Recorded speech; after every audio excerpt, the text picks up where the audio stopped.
ఒక్కసారైనా దుర్గాయై నమః అనాలి, లేదా కనీసం దుర్గా అని అనాలి ఒకసారి. అందుకే ప్రత్యేకించి ఆంధ్రదేశంలో ఒకప్పుడు ఇంట పుట్టిన ఆడపిల్లలలో దుర్గానామం లేనటువంటి కుటుంబం ఉండేది కాదు.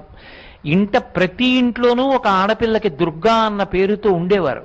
ఎందుచేత అంటే దుర్గా అన్న నామాన్ని నోటితో ఉచ్చరించినంత మాత్రం చేత అనేకమైనటువంటి ఫలితములు సంక్రమిస్తాయి. దుర్గా ఈ ఒక్క నామంలో దకారాన్ని ఉచ్చరించడం చేత దైత్యనాశనం అవుతుంది. దైత్యులంటే రాక్షసులు.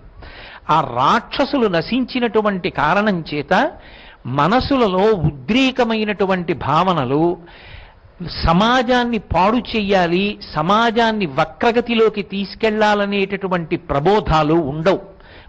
ఎందుచేత అంటే మిగిలిన యుగాలకి కలియుగానికి ఒక ప్రధాన